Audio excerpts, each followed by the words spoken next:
Viewers, welcome to Kaushik স্যারের class. আজকের ভিডিওটা খুব গুরুত্বপূর্ণ সেই সব মানুষদের জন্য যারা সেলস প্রফেশনে আসতে ভয় পান বা অন্য কোনো প্রফেশনে এখন অবধি চাকরি পাচ্ছেন না, গভর্নমেন্ট সেক্টরে চাকরি পাচ্ছেন না, বিজনেসে সাকসেসফুল হচ্ছেন না, ভাবছেন ছোটোখাটো বিজনেস করবেন, কিন্তু শপিং মলের দাপটে কি হচ্ছে, গ্রসারি বিজনেস বা যে কোনো কাপড় জামার বিজনেসে সেভাবে দাঁড় করাতে পারছেন না, তাদের জন্য আজকের ভিডিওটা একদম ব্রহ্মাস্ত্র আছে। How to increase your profile in sales job, কী করে আপনারা নিজেদের সেলস জবে নিয়ে আসবেন এবং সেলস জবে সাকসেসফুল হবেন। খুব ভালো করে আজকের ভিডিও প্রথম থেকে শেষ অবধি দেখবেন। যারা এই সেলসে আসতে ভয় পান, সেলসে এসেই মনে করেন যে বিরাট কিছু করে ফেলবেন এবং সেলস জবের প্রেশার এবং টার্গেট শুনে ভয় পেয়ে পালিয়ে যান, তাদের জন্য আজকের ভিডিও। কথা না বলিয়ে ভিডিওর মূল পর্বে যাওয়ার আগে দু একটা কথা বলবো। আমি ডক্টর কৌশিক কুণ্ডু, আপনাদের চ্যানেল কৌশিক স্যারের ক্লাসে আজকে একবার যারা এই ভিডিওতে প্রথমবার আমাকে দেখছেন অবশ্যই চ্যানেলকে সাবস্ক্রাইব করবেন এবং পাশে থাকা বেল আইকন ক্লিক করবেন নতুন ভিডিও তাড়াতাড়ি পাওয়ার জন্য। যদি মনে করেন ভিডিও ভালো লেগেছে অবশ্যই একটা লাইক দিয়ে উৎসাহিত করবেন। কথা না বাড়িয়ে চলে আসছি আজকের ভিডিওর মূল পর্বে। সেটা হচ্ছে কেনই বা সেলসে জয়েন করব, সেলস কেন এত সাকসেসফুল কেরিয়ার সেলস জবে বলা হয়। প্রথম কথাই বলি, সেলস জব হচ্ছে পৃথিবীর মধ্যে one of the best job. আপনারা যতই যেভাবে বলুন না কেন, আমরা নিজেদের জানা অবস্থায় অজানা অবস্থায় প্রত্যেক মুহূর্তে সেলস করে চলেছি। দেখুন, আজকে টিচিং প্রফেশনে একজন টিচার থেকে শুরু করে, একজন ডক্টর থেকে শুরু করে, একজন লয়ার থেকে শুরু করে, একজন ইঞ্জিনিয়ার থেকে শুরু করে যদি প্রপারলি সেলস তার নিজের প্রোফাইলকে না করতে পারে, তাহলে কিন্তু লোকজন তার কাছে যাবে না। যদি একজন ডক্টর যদি ভালো করে তার প্রচার না করতে পারে, মার্কেটিং না করতে পারে, লোকে জানতেই পারবে না যে সে সাংঘাতিক একজন ভালো ডাক্তার বা তার এত নাম। তো সেলস জবের ক্ষেত্রে ভীষণ গুরুত্বপূর্ণ। প্রথমেই বলে দিই সেলস জবে আসবেন কেন। কেননা কি, এই প্রফেশনে আসার আগে অনেকেই চিন্তা করেন যে এত ছেড়ে সেলসে আসবো কেন, ওই বেচাটা লোকের সাথে কথা বলতে না আমার ঠিক পারি না, বলতে ভালো লাগে না। অনেকেই বলেন যে ওরে বাবা, টার্গেটের পিছনে দৌড়তে হবে, এরকম টাইপের ব্যাপার। প্রথম কথাই বলে দিই, জীবনে কোন জায়গায় টার্গেট নেই বলুন তো দাদা। জীবনে জবের থেকে জন্মাবেন এবং মৃত্যুর সেই ঘাটে যাওয়ার আগে অবধি টার্গেটের পিছনে দৌড়ে চলছি। আজকে ফার্স্ট ডিভিশন যেতে হবে, স্টার পেতে হবে, ভালো নাম্বার পেতে হবে, ভালো চাকরি পেতে হবে, ভালো বিজনেস করতে হবে, প্রচুর টাকা ইনকাম করতে হবে, ভালো একজন হাজব্যান্ড জোগাড় করতে হবে। Everything is target. কোনটা টার্গেট নেই বলুন না। তো সেই জায়গা থেকে দাঁড়িয়ে বলতে পারি সেলস জবে আসার প্রধান কারণ হচ্ছে unlimited opportunity in this sector. Unlimited opportunity কেন, প্রথম কথাই বলে দিই, this is a recession free industry. এতে কোনোদিন মন্দা হয় না।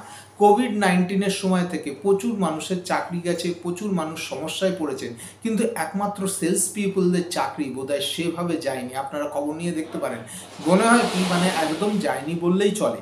দ্বিতীয়ত হচ্ছে আজকালকার দিনে 99% জব অপরচুনিটি ফ্রম সেলস। আজকে প্রধানমন্ত্রী থেকে শুরু করে, মুখ্যমন্ত্রী থেকে শুরু করে প্রতি মুহূর্তে প্রত্যেকটা মানুষ তার নিজের প্রোফাইলকে সেল করে চলেছে। তো এটা একটা ব্যাপার। থার্ড পয়েন্ট যেটা খুব গুরুত্বপূর্ণ, আনলিমিটেড ইনকাম ইজ দেয়ার। কেননা কি, সেলস জবে একটা জিনিস প্রধান কথা, স্যালারি তো পাওয়াই যায়, তার থেকেও বেশি গুরুত্বপূর্ণ ব্যাপার সেটা হচ্ছে ইনসেন্টিভ। ইনসেন্টিভে আপনি যদি কমিশন বেস সেলসম্যান হন, ইনসেন্টিভের টাকাই আপনার সারা মাস চলে যাবে, আপনাকে কখনোই আর স্যালারির টাকা ধরতে হবে না। এছাড়াও টিএ ডিএ এইচআরে প্রচুর কিছু রয়েছে, মোবাইল বিল, গাড়ির বিল, এ তো আছেই। তো এইগুলো তো ছেড়ে দিলাম, তো এত কিছুর মধ্যেই হচ্ছে সেলস। এইবার প্রশ্ন হচ্ছে, দাদা আমি কথা বলতে পারি না, কি করে করব, কি করে ভয় পাচ্ছি, আমার মধ্যে কী করে হবে। প্রথম কথাই বলি, ইন্টারভিউ বোর্ডে যখনই সেলস জবের ইন্টারভিউ দিতে যাবেন বা ইন্টারভিউ বোর্ডে যাওয়ার আগে প্রথম কথাই একটা জিনিস মাথায় নিয়ে যেতে হবে, যে কোনো ইন্টারভিউ বোর্ডে আপনাকে ইন্টারভিউয়ার আজকালকার দিনে প্রচুর ভয় দেখানোর চেষ্টা করবে। সেটা হচ্ছে কি, যে আপনাকে সকাল 8টার মধ্যে জয়েন করতে হবে, রাত্রির 8টা-9টার সময় ছাড়বো, পরের দিন সকালবেলা আবার 8টার মধ্যে জয়েন করতে হবে। এই রকম জবে যদি আপনার যেটা ক্যালকুলেশন করা হয় আপনার জবের প্রতি নিডস কতটা, আপনার যদি নিডই না থাকে তাহলে আপনি কাজ করবেন কি করে। এক্ষেত্রে অনেক ছাত্রছাত্রীকে দেখেছি, ওরে বাবা আর রাত্রির 8টায় সকাল 8টায় জয়েনিং, রাত্রির 8টায়, ওরে বাপরে আমার পক্ষে সম্ভব নয়, আমি বাবা ঘুমাবো, একদম রিল্যাক্সলি যাব, 10টার সময় যাব, 5টার মধ্যে বাড়ি ফিরবো। এরকমভাবে কোনো চাকরিদাতা হয় না। যদি কেউ এই মেন্টালিটি নিয়ে চাকরি করতে আসছে তাহলে আমি বলবো যে আপনি চাকরি কেন, আপনি বিজনেসও করতে পারবেন না, রিটায়ার টু সে আপনি বাবার পয়সা বা নিজের কোনো পয়সা ইনকাম করা থাকলে বসে বসে খান, একদম বেস্ট। এখানে আসবেন না, না চাকরি করতে না বিজনেস করতে, কোনোটাতেই আপনি সাকসেসফুল হবেন না। এটা হচ্ছে গুরুত্বপূর্ণ কথা। সুতরাং পরিশ্রম লাগবে। আমি অনেক সময় ইউটিউবে প্রচুর ভিডিও দেখে থাকি যে smart work, smart work, smart work. What is smart work? কোনো কিছু আপনি পরিশ্রম করবেন না, কোনো কিছু করবেন না, হার্ড ওয়ার্কিংয়ের উপর ছাড়া কি কোনো কিছু হয়? স্বামী বিবেকানন্দ থেকে আজকে মুকেশ আম্বানি পর্যন্ত বলছেন hard work is necessary for every success. তো সেখানে স্মার্ট ওয়ার্ক কী করে সম্ভব আমার তো জানা নেই, হয়তো আমার শিক্ষাগত যোগ্যতা কম আছে সেই জন্য, বা আমি ইন্ডাস্ট্রি ঠিক রিসেন্ট ট্রেন্ড ফলো করতে পারছি না, সেই জন্য স্মার্ট ওয়ার্কের জ্ঞান আপনাদের দিতে পারছি না। যাই হোক, চলে আসি সেলস জবে কীভাবে সাকসেস পাবেন বা ইয়েতে। প্রথম কথাই হচ্ছে সেলসে সাকসেস পেতে গেলে ফার্স্ট জিনিস যেটা দরকার হবে সেটা হচ্ছে প্রোডাক্ট নলেজ।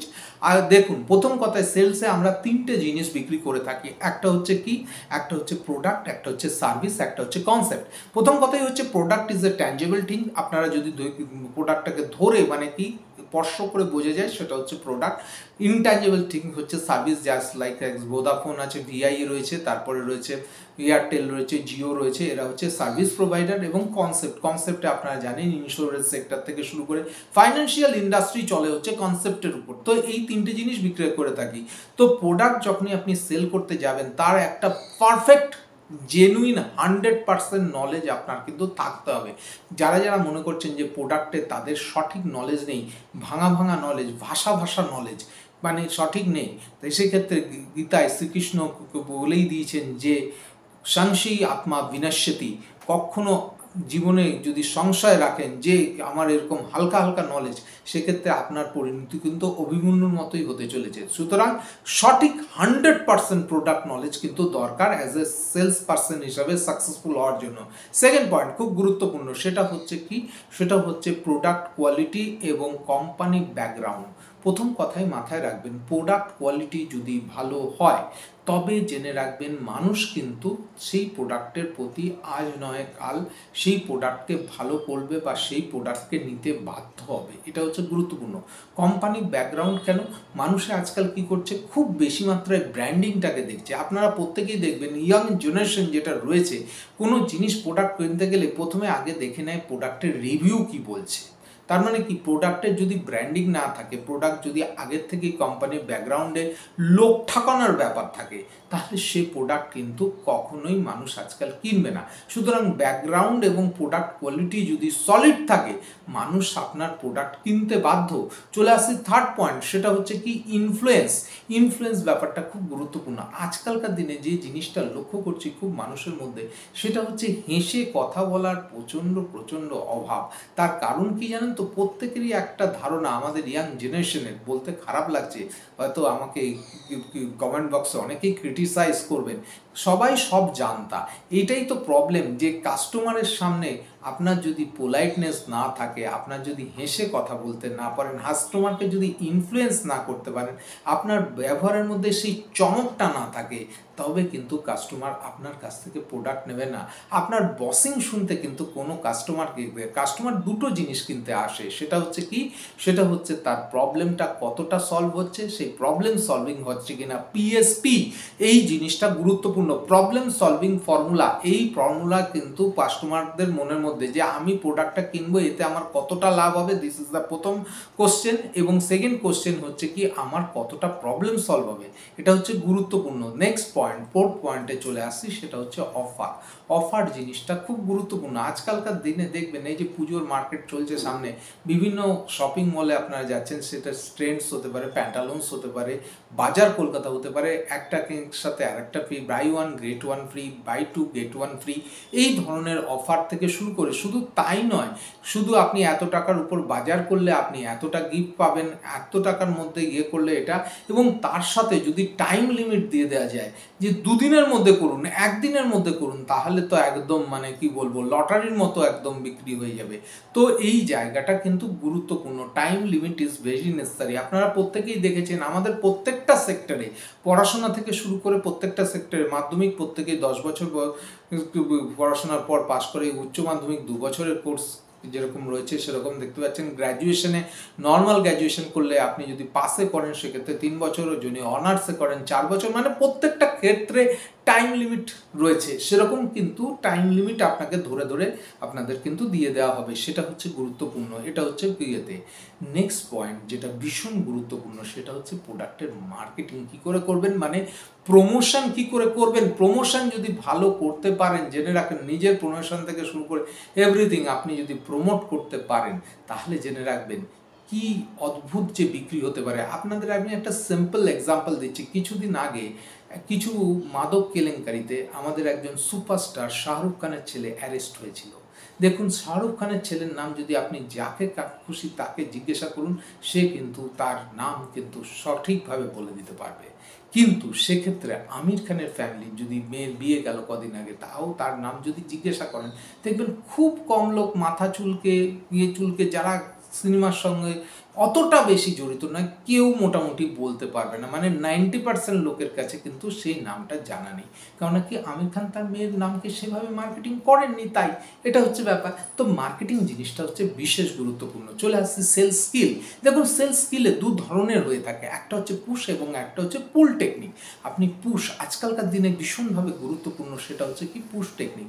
পুশ কী করে অ্যাপ্লাই করবেন, মানুষের প্রত্যেকটা নিড ক্যালকুলেশন করে প্রত্যেকটা জিনিসকে যদি পুশ করে দেওয়া যায়, তাহলে কিন্তু আপনারা মাথায় রাখবেন সেটা কিন্তু কখনোই মানুষ মাথার থেকে বের করতে পারে না। আমি সিম্পল দুটো উদাহরণ দিচ্ছি, আপনারা প্রত্যেকেই দেখেছেন আমরা বিভিন্নভাবে পুশ করে থাকি, রিলিজিয়াসভাবে পুশ করে থাকি। আজকালকার দিনে বেঙ্গলি মেয়েরা যে সমস্ত অর্নামেন্টস ইউজ করছে বিয়ের পরে, সেগুলো অধিকাংশই কিন্তু পুশ টেকনিকের উপর।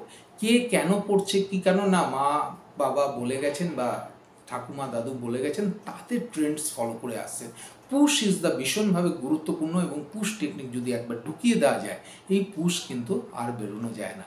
তো গুরুত্বপূর্ণ, আপনি প্রসেসে পুশ ইউজ করবেন না পুল ইউজ করবেন, তাহলে বোঝা গেল সেলস প্রফেশনে সাকসেস হতে গেলে কী কী জিনিস দরকার।